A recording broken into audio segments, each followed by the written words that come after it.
Personal finance is a really daunting world. There's a lot of different scenarios and things you need to know about, like budgeting, emergency funds, IRAs, 401ks, pre and post tax, what tax bracket you're in, and what is the best strategy.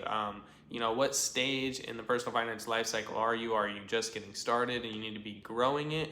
Or are you getting kind of towards retirement and you need to be preserving it? So there's a lot of different scenarios. It also changes whether you're single or you are a married couple, and the risk you take on and the ideas of finance that you have together. So there's a lot of different moving pieces and it can get really confusing for people. I know it does for me.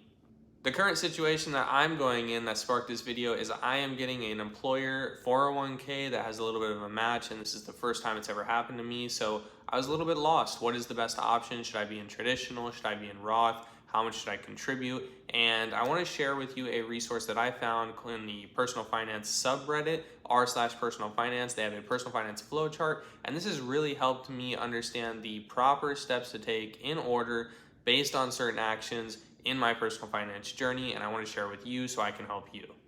Now, they break this flowchart down. I have it pulled up right behind you to help me read it all because I don't remember it all, but they break this down into 7 steps, and the steps go like this. Step 0 is get your budget. Step 1 is get an emergency savings. Step 2, if your employer offers a 401k with a match, put in the minimum amount to get the full match. Step 3, pay down any high to moderate interest debt. So that could be like a credit card or like just a higher end loan.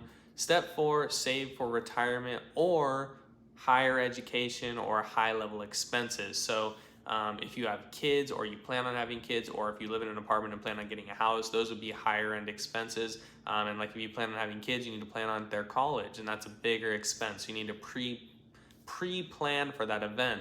Step 5 is save even more for your retirement. And step 6, you're probably at the stage where you need more advanced retirement strategies. Hopefully by then you're maxing things out as much as you can, and you need alternative strategies to put more into retirement.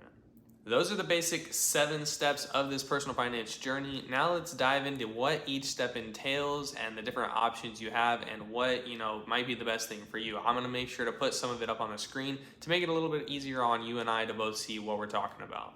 In our step 0, we're going to create a budget. And one thing you should notice about step 0 is there are no yes or no scenarios. There is no options. This step is all about the basic fundamentals of what you're spending every month, understanding what you're putting out, what you're spending, and what you're keeping of your money, like what you're earning and what you're spending. So you can figure out where money's going, where you can cut money, and how you can effectively do well in the next couple stages, all right? So in step 0, where the first thing we're gonna do is create a budget. This is gonna help us understand where our money's going and how we're getting money, okay? This really is the fundamental basis of personal finance. From creating our budget, we will then do things every month that are non-negotiable. Step 0 is really about non-negotiable. So we're gonna pay our rent, buy our food, pay essential items like your heat, your water, your electricity, pay your income earning expenses, which would be like gas to drive around, internet and phone to do work, whether it's at your house or in the office. Then you have to pay your healthcare because you need healthcare to be, everyone needs healthcare, and in America we pay for it. And then you are going to pay the minimum payments on all the debts and loans that you have. So if you have credit card debt, student loan debt, every month you have to pay those minimum payments. If you don't, you really are going to get into some trouble. And all these great things, if you don't do these great things, then you will be highly penalized by society, whether they're going to kick you out of your lease, take your home away, take your car away, take your credit card away, and destroy your credit. These are the fundamentals that have to happen every month when you get a paycheck, all right? So that was step 0. Again, step 0, all the basics that must be done. From there, we're gonna move to step 1, build an emergency fund. So the first thing you're gonna wanna do is get $1,000 saved up. Now, if you already have $1,000 saved up, you've already checked this box, done.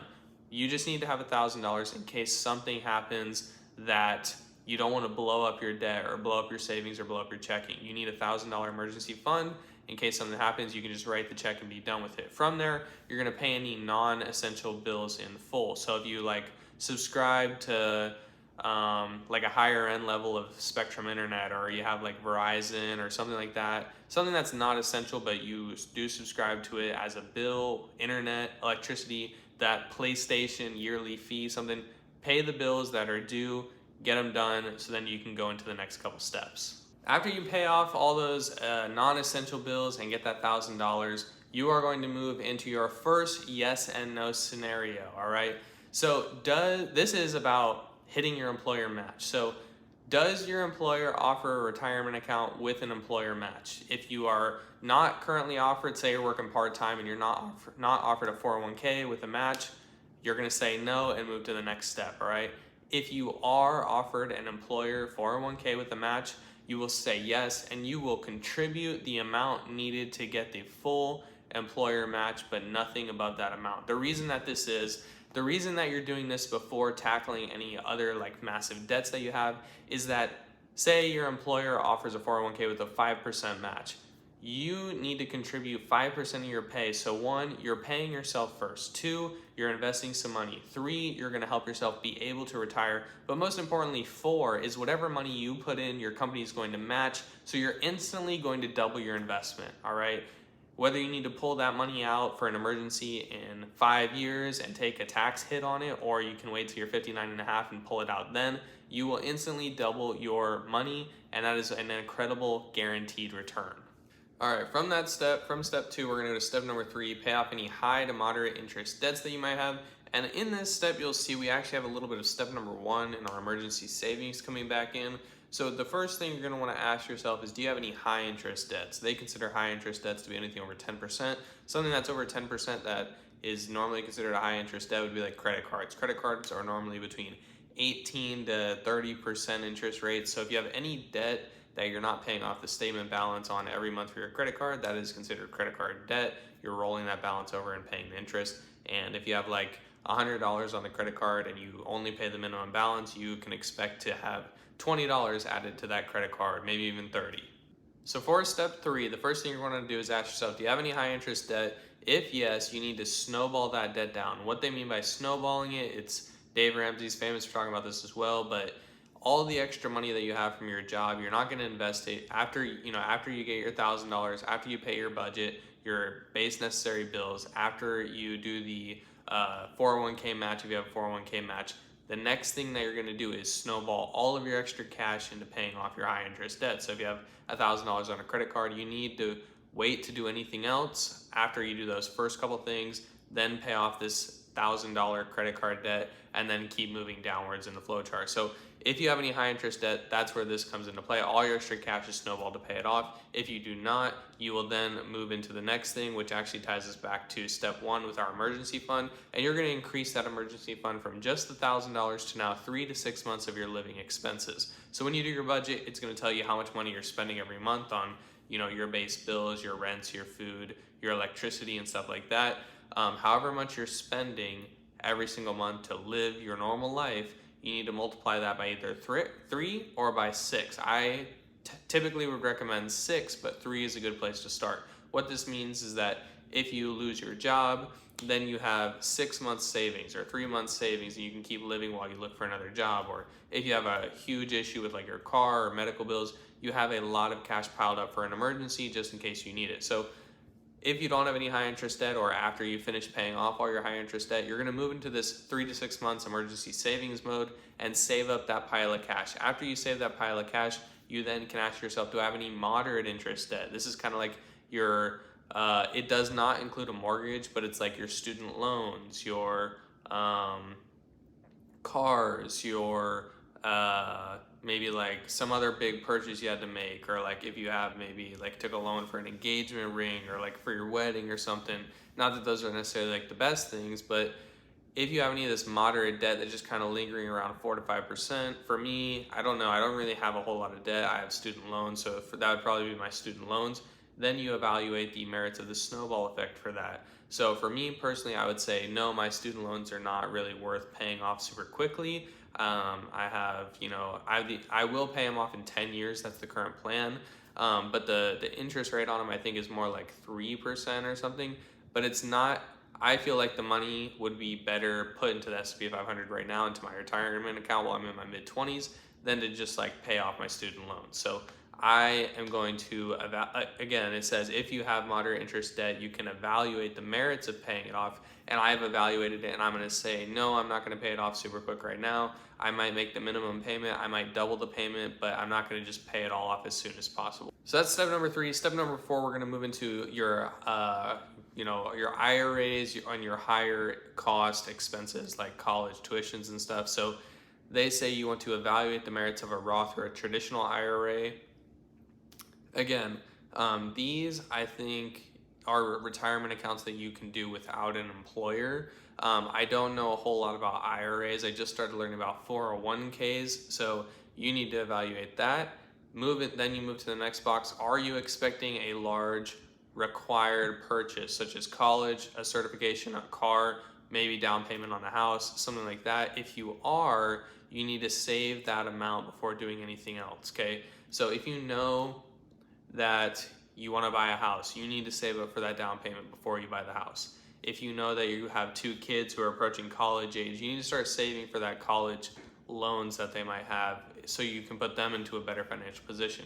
If you know that you want to get a car, you need to save up that $20,000, $15,000, whatever the down payment's going to be before you buy the vehicle, okay? So if you know you have something you want to buy, this is where you start saving for that. So you built your budget, you built your $1,000 emergency fund, you contributed to your match, you started snowballing off your very high interest debt, then you saved your 3 to 6 months savings, you started paying off your medium interest debt if you decided it was worth it.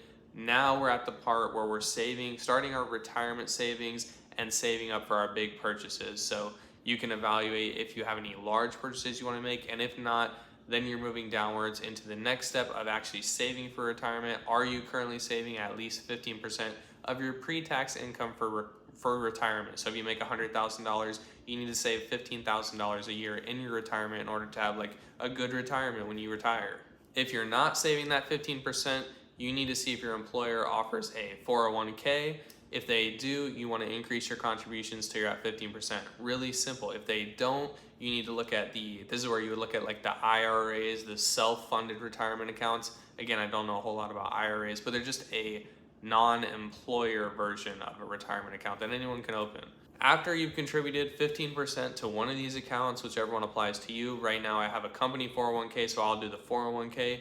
Once you start contributing 15%, after you finish that, then you can move downwards and say, are you currently saving at least 15%? You say yes, and then you get to move into more advanced actions. So when you get to more advanced actions, you have like your high deductible healthcare plans with the health savings account that you can actively invest. So I don't currently do that. Like I have a FSA flexible spending account for medical, but you can't invest it and it goes away after every year it resets. So these are very advanced strategies, but once you get to this level, you have a lot of extra cash and you have the ability to do more, okay? So high deductible healthcare savings plan, are you maxing out your HSA? The reason that they say that because it's basically like healthcare money that if you don't spend, you can invest. So max that out. If you're maxing it out, then you move, do you have children and wish to help pay for some of their college? The answer is yes. Then you can do a 529 plan. This is all where it gets very advanced, very, very advanced. You can do like backdoor Ross, mega backdoor Ross and stuff like that. So that right there is essentially the personal finance flow chart for anyone in the world to be better at personal finance and to make smarter money decisions. You don't need to know a whole lot. You don't need to know the correct stocks to pick. You don't need to know the next Apple. You don't need to know special retirement accounts. You just need to follow what this says. This is the tried and true way to retire, whether you want to retire early or you want to retire at 59 and a half when most of these retirement accounts let you pull from them. There are other things you need to know, like if you want to retire early, there's ways to do this better. Essentially what you do is you have a higher savings amount. So let's say instead of putting 15% into your retirement every year, you put like 30 or 50%, then you can retire in like 20 years. If you put 75% of your savings rate, as long as your expenses don't change, you can retire in like 7 to 10 years. So all of this is the essential framework. Now it's up to you to how much you decide to save out of your expenses. You also have to look at your budget and see where are things that I think I can stop spending on or things that are non-negotiable that I do like to spend on. Me personally, I love to eat out. I don't really enjoy cooking a whole lot. And it's just me at my apartment really. So it's hard to I find it hard to like not cook a whole lot of food because I just cook like a whole box of pasta or like a whole pack of chicken. And so I make all that food, I eat it for like a couple days, and I eat the same meals every day. And so then at the end of that, I want to eat out for a little bit. So one thing I let myself splurge on is eating out. But everyone has their own things. I don't really ever buy clothes. If my dad gets new clothes, I'll get some new clothes by taking his old clothes, or like all my furniture in this apartment is my parents' old furniture. So I spend a little bit on things that I like, which is eating out, and I try not to spend on things that I don't need to. That's the personal finance flowchart. I'd be curious to hear what stage of this plan you think you are in.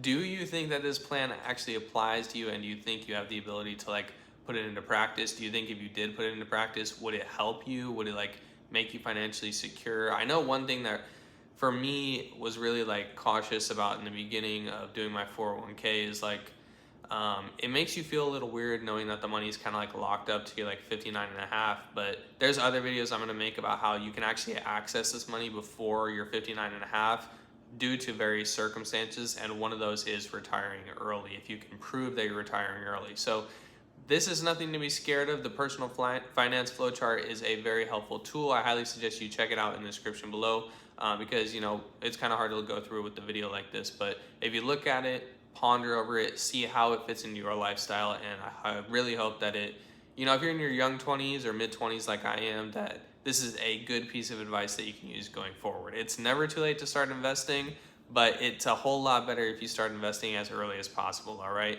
Hopefully we provided some value, and we will see you in the next video.